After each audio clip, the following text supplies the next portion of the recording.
So Infinite Stratos is a series that I really do like, but why?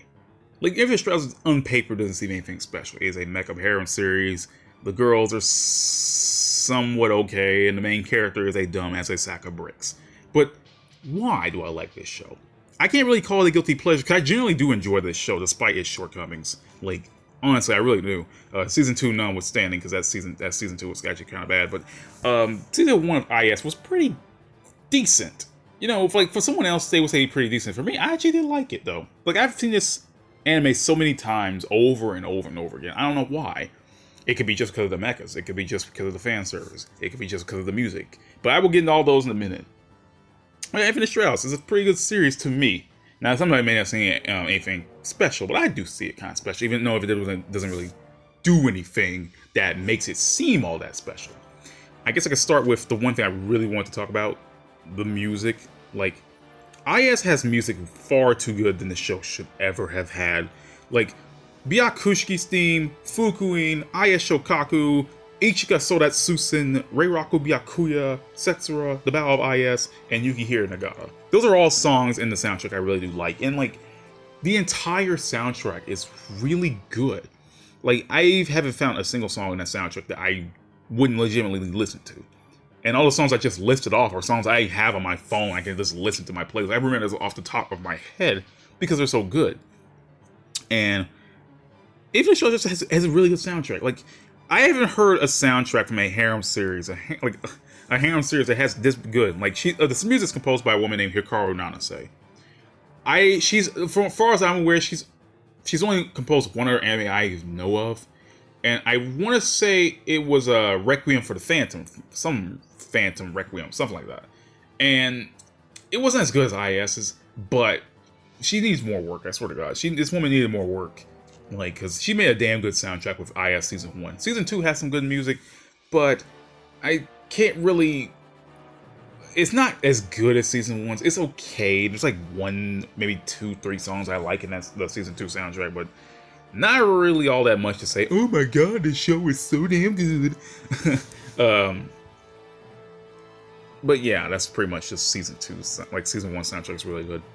And I guess, like, after the soundtrack, I would just go to the animation. And the animation, the action scenes are really well animated for this series. Like, the CGI blends really well with, it flows seamlessly with the anime. And it's so crazy that it does that. Like, you see a bunch of these animes where the CGI just looks so bad and so awkward that it doesn't really fit all that well. Like, for example, like, some of the Gundam series as of late been using a lot of CGI, and I'm not a fan of it because it just looks so jarringly out of place. Like, for me personally, people like it, I just don't. Like, I think that's why I like the anime like Iron Blood Orphan so much, because the CGI uses is limited and the animation is pretty good. But yeah, it's just like the first episode just like kind of throws you into the midst of the final boss. Like, literally, the final boss is like shown in the first minute or so of the first episode, and it shows Ichika and his friends fighting off the Silver Gospel or Servario Gospel, whatever people want to call it.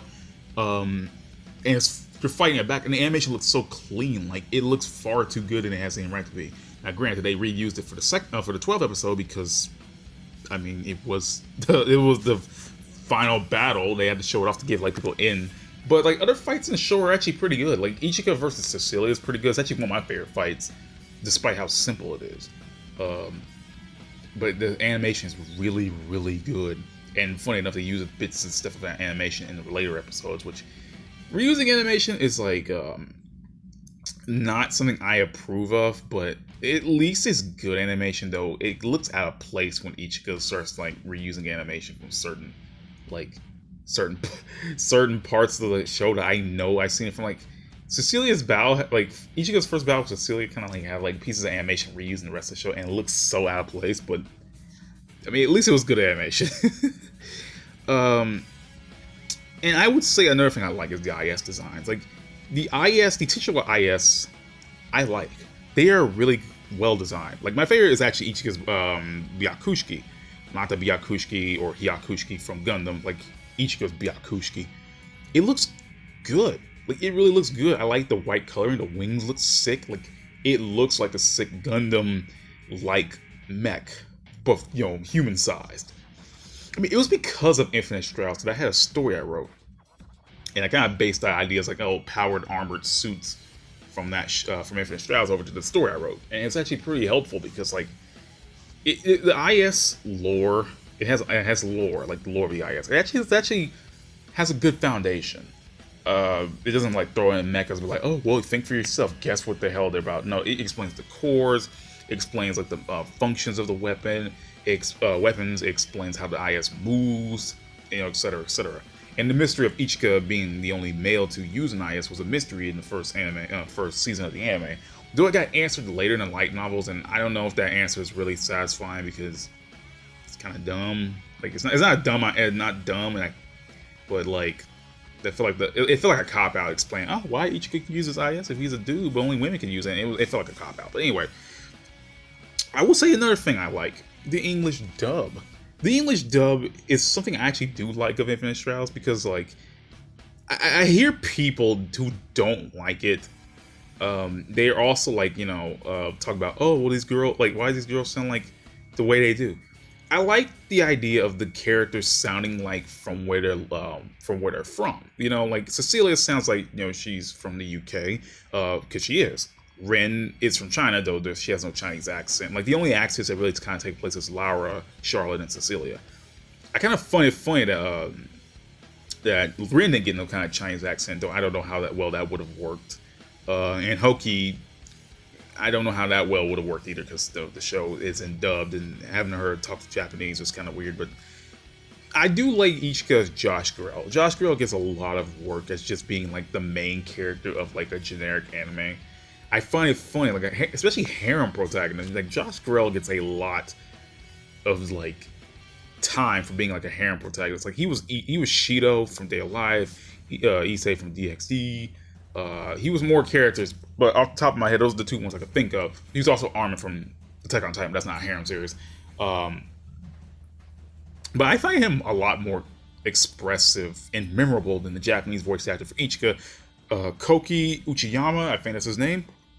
I find him more expressive, and his voice kind of falls in line how he acts as himself in the light novels. The light novels, Ichika is more sassy, snarky.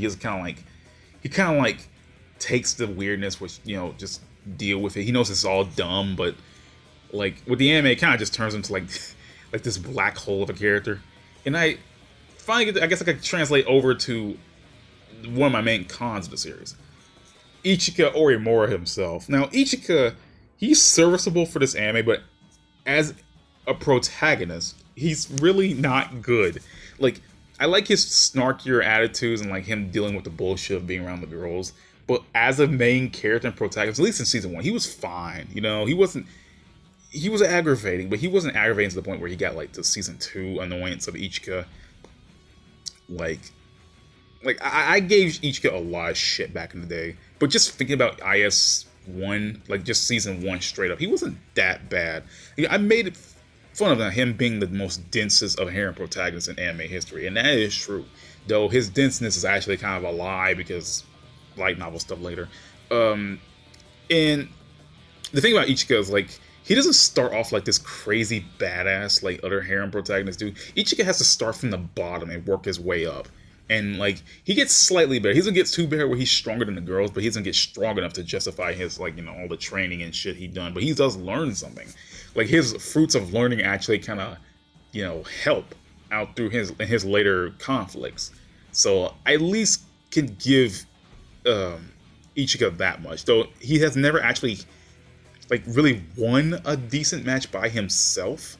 I guess I could count him fighting Laura. He did cut down the VT system in order to save her, but like as a straight up match by himself, Ichika's never won that.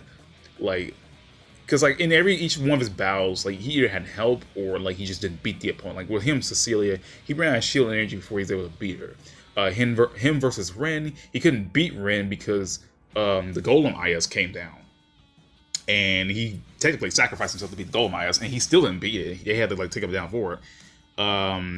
He like defeated Laura, like quote unquote defeated. Like he had to cut down the VT system because she went out of nuts.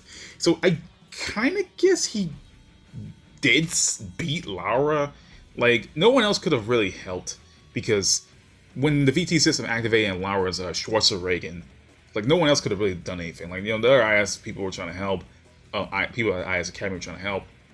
Hoki couldn't do anything because her IS was down, and Charlotte couldn't do anything because she uses all her power to give Ichika the use of the Yukihira Nagata again, so that couldn't have helped. And he also needed assistance to defeat the Silver Gospel, and I guess I can't really say much about Ichika not winning a battle on his own. At least he did win his fights somehow. He did get help fighting the Silver Gospel, but they needed Ichika there in the first place because he's the only one with a one-hit kill ability, and that was the only way they were able to stop the Silver Gospel, because that thing been roaming the entire world just speeding around doing shit. And you know, I gave Ichika a lot of shit back in the day, but like, I can't really say I actually legitimately hate him. I got on one of my cons, but like, thinking about his character more, he wasn't that bad. You know, I wasn't thinking like, he was like the worst thing ever, but he wasn't that bad now that I think about it. Like Ichika's super dense. He's dumb as hell. I will say that. But he's not a terrible character. He's manageable. Like, he's manageable. Like, I gave him so much shit back in the day. I flung so much crap out. I called him a shitball protagonist. I called him so stupid. I called him uninteresting. And you know, Ichika doesn't really have that much interesting qualities to him. If anything, he's like the basics of a main character. He doesn't. He kind of develops.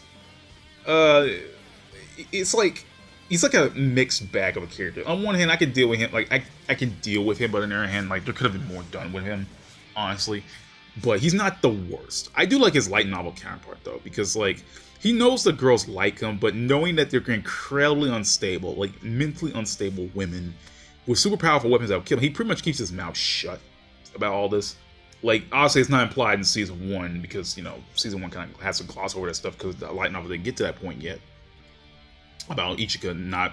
He's knowing the girls like him, but, like, he knows they're incredibly unstable, and he knows that they can easily kill him with the IS, so he keeps his mouth shut. And his light novel counterpart is a lot funnier, and he gets, like, silly quips that kind of doesn't translate over to anime all that well, because if his funnier quips would have been translated over to the anime, he kind of wouldn't have been the same character. It would have been him just constantly monologuing, and I don't think that would have been interesting.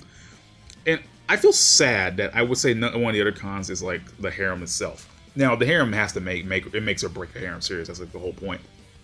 And I feel like everyone in the harem is actually okay. Like, I feel like the only person I just don't like all that often is Hoki herself. Like, she's like, her whole point of her character is like, she starts off incredibly violent, and you know, over time she has to kind of like, you know, learn how to control her impulses and her anger and shit, like anger management in a sense. But like, I feel like Hoki's the worst out of them because like, she's too overbearing. Like, she's too overbearing of a character, and she's just like, and like, what's worse is like the anime kind of has to push her to be like the main girl of sorts, and she's really insufferable. And like, Hoki could have been manageable. She has her moments where I do like her, but like, she's like the worst of the girls in the harem. Cecilia, I feel sorry for Cecilia, because I do like Cecilia, even though she's kind of like the least, like one of the characters that had the least kind of importance. Like, I do like Cecilia. She's funny. I like her English voice actress. I like her design too, but she's, and like, a Blue Tears IS is pretty cool looking.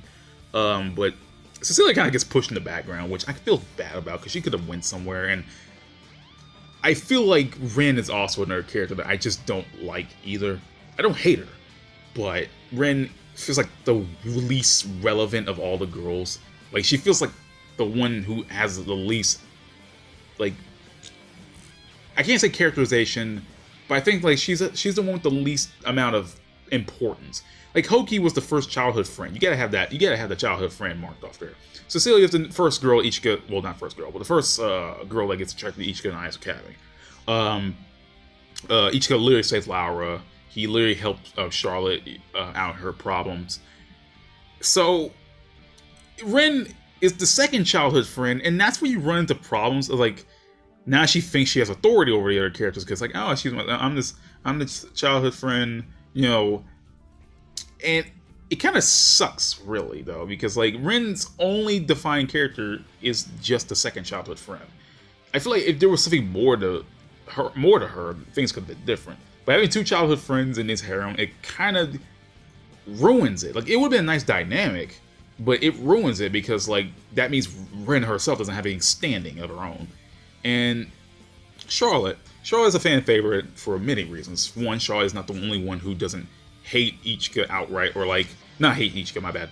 Treat Ichika like shit outright. Especially for a dumb reason. She's not an immediate problem from things start because with characters like Hoki, she knows she has problems. Cecilia had problems starting out, but then she mellowed out. Lara had problems starting out, but Charlotte off the bat wasn't really the meanest. She's incredibly nice to Ichika, and she doesn't really treat him like garbage. Like in season 2, they kind of like links into that, but like, and she kind of just like deals with all the stuff, you know, just deals with Ichika, and she's incredibly nice and sweet to him. And I feel like that's why Charlotte is so fan favorite. She's just a good character all around. Yeah, she actually has a backstory that actually makes you feel bad for her. Like the other characters have backstories, but when you get like the girls have like sad backstories. They have problems and shit. Like for example, Hoki had to kind of move around a lot because you know her sister is Tabane, the literal creator of the IS, and you know she really couldn't even enjoy her childhood much that way. Cecilia, I can't remember what the hell Cecilia's backstory was. I think like her parents died and then she had to inherit the fortune and she kind of had to like deal with the pressure of the fortune. I could be wrong because it's been so long. Like since I remember Cecilia's backstory, I kind of just don't remember. God, what else? Ren had like her parents divorced, and Charlotte had like Charlotte's backstory is like a lot deeper because like she was an illegitimate child. And she kind of had been taken in, like after her mother died, she had been taken in by her father, who only wanted to really use her just to, you know, pump out a new generation of IS to try to keep up with the rest of the world. And it has like her story, like she really wasn't really wanted by anyone. But it kind of rolls around to Ichika. He wants to keep her at IS so she can graduate to keep her out of the grasp of the government. So, you know, Ichika being the first person to really want her for her. I like that. Like Charlotte's a nice character.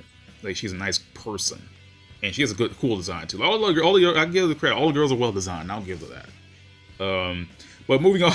Damn it, I've been talking about Charlotte a lot. Moving on from Charlotte, like Laura, like you have other female characters outside the harem. You get the three girls that kind of like hang around. Like one of the girls, I think, Hotake. I can't remember her name, but she's like the one who wears like the Pikachu outfit. I like her. She's like a fan favorite, even though she's not really in all that much.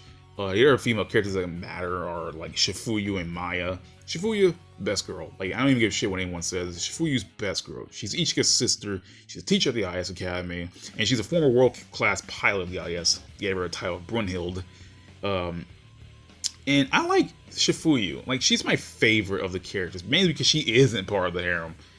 And like she's a fairly decent character. You know, she's shown to be a strict teacher, but she does care for Ichika.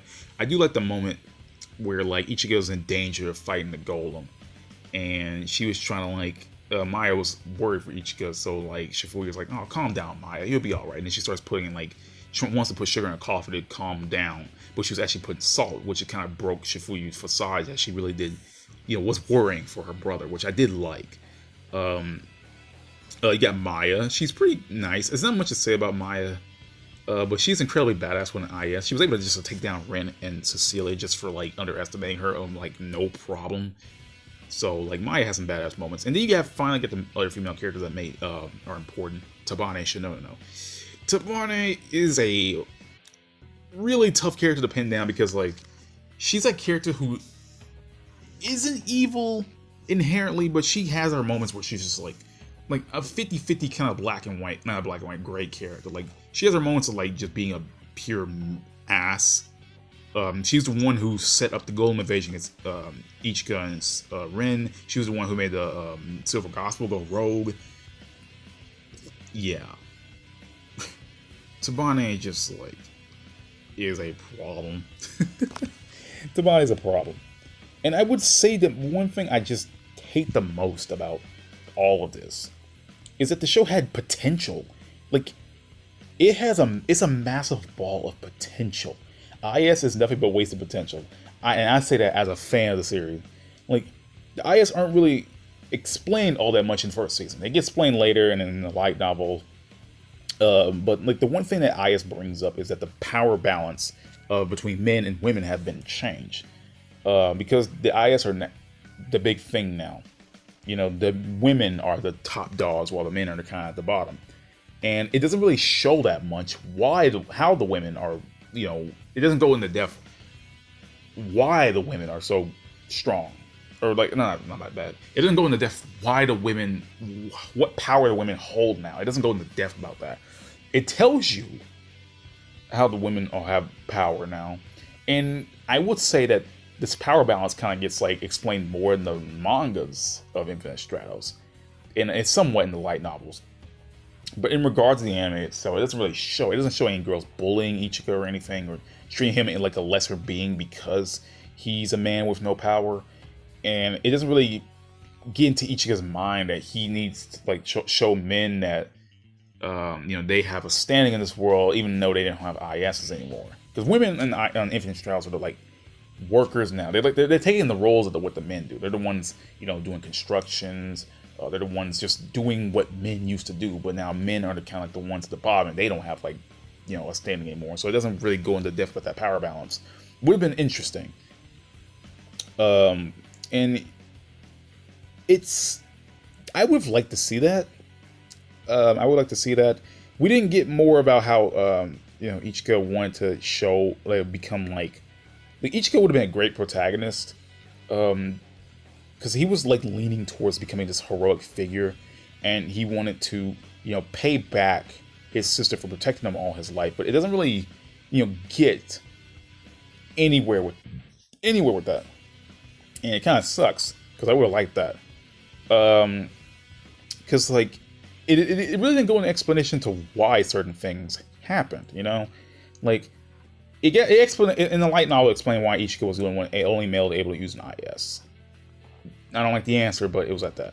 It didn't explain why Ichika how he evolved his Byakushiki or when he do it. Like in the anime, it does all scream, but like it's implied that his emotions, you know, helped him get to that moment, but it doesn't really explain why.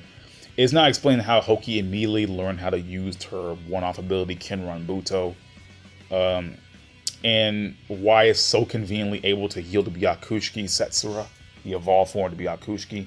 Now I get it that Tabane had a hand in it, because like Akatsubaki is the only 4th generation IS as of now, so I can understand why she would have the one-off ability automatically in there. But still, it's weird. But I can't just keep having Hoki sister explain everything. It's like, oh yeah, she's the character that explains everything. And then Infinite Stratos Season 2 is it reminds me a lot of Rosario Vampire Season 2, where the season is nothing but fan service. Nothing but filler fan service. And there were some gems in here. There were some funny ass moments in here. It is funny as hell, but it just doesn't do anything with the source material. Like, out of all the moments in Season 2, only about 3 of them pertain to the light novel and try to take it seriously. And it really does suck. But I will admit, this Season 2 is really funny. Like, Ichika had a whole birthday episode where the girls had to dress up for him and play, like, games in order to, like, seduce him for his birthday.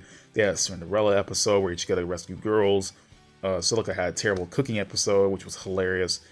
Tatanashi's funny-ass scenes that she essentially just trolls and teases Ichika. And she's not even part of the harem, which is funny to me, as of the anime at least. I can't remember what they light up. I think she's not part of the harem. Can't remember. There was a moment in Season 2 where Chifuyu kind of like, he had to, like, examine some girls. He had to, like, measure them and everything. But he didn't want to look. So Chifuyu was like, okay, here you go, Ichika. I'll give you a blindfold. But the blindfold was see-through. So it's funny to me. Season 2 of IS's soundtrack is also pretty good. Not the best, but it's okay. World Purge. was actually an OVA that was in the light novel that was actually adapted into the anime, which I did like. I wish they did more with it. Like, World Purge was actually very, very close to a source material, and people like it better than the entirety of season 2. Like, Shifuyu is going around kicking ass. Ichika's like a fake, like there's a fake Ichika going around being a harem master. The girl's dreams were actually pretty well done. Shifuyu kicking ass, Ichika doing something of importance, Shifuyu kicking ass. There was pretty good animation. Chloe Chronicle got introduced. Shifuyu kicking ass. Did I mention that Shifuyu kept kicking some ass because like she fought an IS dude without her IS. She fought it back with just straight up fighting a battle suit and a bunch of exploding swords. What? That's sick. I keep telling people Shifuyu is underrated, man. Now, I would say in my neutral, like, kind of way of like thinking about the newcomers, like the new girls to the group, Tatanashi and Kanzashi Sarashiki. Like, I don't know what to think about them, honestly. Even to this day, I have no idea. Like, Tatanashi handles herself as a relatively decent and humorous character in her own right. She's funny. Like, she has moments, like the whole bath dinner and me scene, her fighting Ichika. There was a scene where she wore a cat outfit to tease Ichika.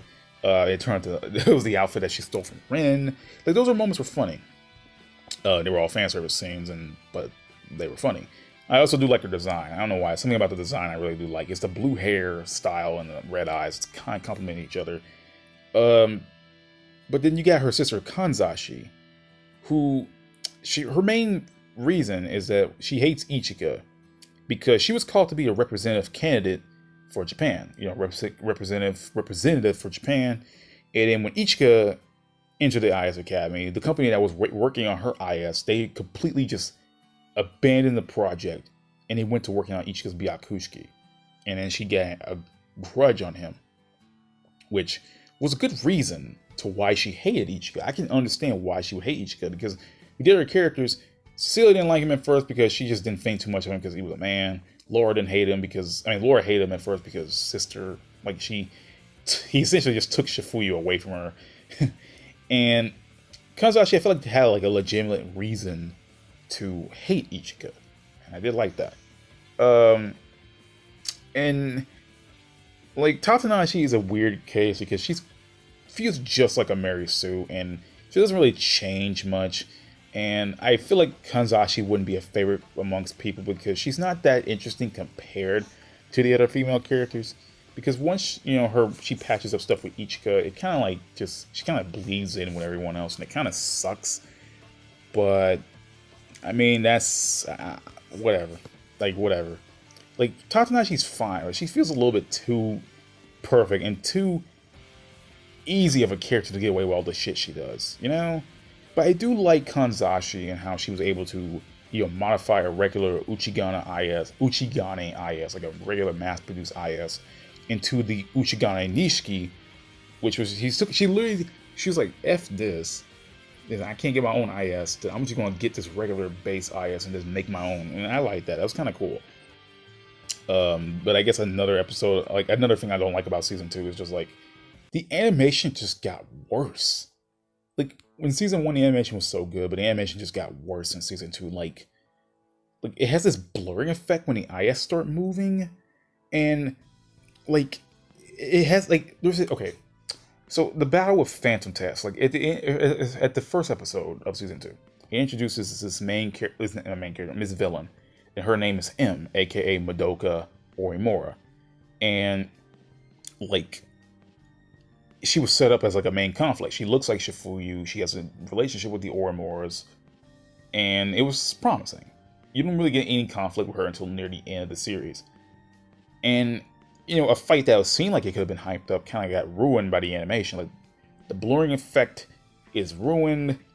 Like, most of the IS are kind of like standing in place while the background is blurred, and the CGI doesn't even work with the series no more. I don't know if they wasted all their budget on season 1, but it sucks now. The animation sucks so hard now. But yeah, like at least the animation outside of the battles are okay. It's regular like it was, but like the battles suck now, and I praise season 1 for that. And then the filler episodes. Oh my god, dude. The entirety of IS Season 2 is nothing but filler. Like, these episodes really don't have no role in the overarching plot. Like, as I said before, there's some episodes I like that are funny. Ichika's birthday episode, the Cinderella episode. Some of these episodes were pretty funny, but nothing about season 2 stands. It's just all filler, honestly. Like, these episodes are just nothing but fan service filler. Every episode. There's a whole episode about IS, like Charlotte's panties being like stolen away because they hurt IS, and it was the dumbest shit ever. Like, you could just tell that the creators were just so dry of ideas, despite the IS light novel being far enough to where they could have adapted it, and they didn't, and it sucks ass. Like, honestly, it's the same fate as Rosario Vampire Season 2. Nothing but a wasted filler, and it's bullshit, dude. Like, and then not even on top of that, Byakushiki got like reset. Like, at the end of the series, Byakushiki evolved into Byakushiki Setsura, albeit off screen, but Ichika evolved his IS, and then he had incredibly powerful IS. He looked like he was going to be like, doing some cool shit, but no. For whatever reason, completely unexplained, no one explains it, Byakushiki Setsura reverted back into the base Byakushiki, and it made no sense because you only see Setsura once, and in one episode. It didn't even transform back to the battle against Madoka. Like, it didn't even go back to Setsura and his battle against Madoka at the end of the series. So, I don't know. Because, like, in this series, like, in the anime, the second shift IS, you've only seen 2. You see the Silver Gospel go second shift, and you see Byakushiki go second shift. But, like, it feels so bad. Like, if Ichika went Byakushiki Setsura and he needed help to beat the Silver Gospel, then how in the hell did he beat Madoka just in his base IS with, like, no training? It's so weird. Like, it's so dumb. Like, honestly. And then more wasted potential comes in the form of Phantom Task, dude. So Phantom Task, they were the first threat of... Okay, so the first threat of Season 1 was this rogue IS, as I said before, the Silver Gospel. Season 2 decides to introduce a faction called Phantom Task. It's a criminal organization that's been going around stealing IS. Cool. It sounds like it's going to a good plot, right? Then we find out that one of the members is named M. As I said before, she is Madoka Orimura. She reveals herself to look exactly like Shifuyu, and she also wanted to be cryptic and say that I am you, or something like that. Madoka's like, oh, Ichika, I am you, but I look like Shifuyu. So it's getting somewhere. Like, it's ramping up to be something epic. And then we later find out that Tabane gave M, whose real name is Madoka Orimura, as I said before, she gave her an IS called the Kurokishi. Kurokishi meaning Black Knight, to match Ichika's Byakushiki, who has the core of the Shirokishi, aka the White Knight, or the core of the very first IS. They're setting up a battle between the Black Knight and the White Knight. It sounds really cool. And then all of this hype that's been blowing up all the season gets ruined when the battle comes around. So Madoka fights off the harem in like a very poorly choreographed fight. Like, honestly, it looks like just a child playing with toy robots. And then, like, though there was this laser shot in the scene where, like, it blasted, like, it reminded me of, like, Evangelion when it shot like a blast and all the blast radius shot through all the roads. Looked cool, but that was like the only thing I gave. Then Ichika arrives. He is beaten by Madoka, right? He meets Byakushiki in like his whole like little inner world again. Then he's brought back to life from freaking Hoki's tears. And then Madoka loses to Ichika despite no power up. He just gets back up and beats her. And then like she doesn't actually get defeated. She just like the only thing you really see of her when she gets blasted back, she has like a little pendant. and then inside the pendant is a picture of Shifuyu. And then it doesn't explain why Phantom Task was stealing IS. It doesn't explain why Madoka looks like Shifuyu but hates Ichika. It doesn't explain why her last name is Orimura. But as I said before, all this shit is explained in the light novels. It doesn't explain why Tabane bothered giving someone from a criminal organization the Kurokishi. It doesn't explain like the leaders of the Phantom Task, aka Squall and Autumn. They don't do anything. And the heroes just don't even get any closer to beating Phantom Task because there was like 2 conflicts in the entire, like, not even 2, 3. Like, at the beginning of season 1, at the beginning of season 2, there was a fight Ichika had against one of the members of Phantom Task, and at the very end of the series. And that fight that he had a member with the Phantom Task other than Madoka was like episode 4. So it's 8 episodes of just nothing until Ichika gets to fight with Madoka. And the characters just get even worse, dude. Characters got even worse. Ichika's so bad now. Like, his denseness has been like cranked to 11. The girls literally have nothing to do. Like even the characters who got, like, that I praised before got ruined, like Shifuyu, Charlotte, and Laura. And Ichika's just a prop the entire season, which sucks. Like, they're not doing anything. This events are just happening around them. They're not doing anything. And, like, it's like, ugh. And then the ending is so stupid. Like, the ending of the show, like, of season 2 is so dumb. Because, okay, so the season introduced a criminal organization, as I said before. Tabane disappeared. She knew something about Madoka, and Madoka is a person who can be tied back to the Orimura's mysterious origins. And it could have been made a great season, honestly. It could have been made a great season, but the season ends, which is after Madoka loses to Ichika, right? The girls decide to go to an onsen, like one of those baths. And then Ichika just makes his way there accidentally. And because he thought it was the boys' side, and because Tadanashi swapped the signs, the girls knocked him unconscious. No, he got unconscious from the heat in there. The girls scream. The end. That's it. Like, season 1 ended with all the girls just shooting at Ichika, but at least something was happening. Ichika goes into a bathhouse, passes out from the heat. The series ends. That's the last thing you see of Infinite Stratos. Except for the potential was there, dude. Like, it had potential. But, like, season 2 just had nothing. It didn't have the plot. It didn't have the harem hijinks and the mech and battles to balance it out. There was, like, no balance. It was just harem hijinks the entire season. And when it actually...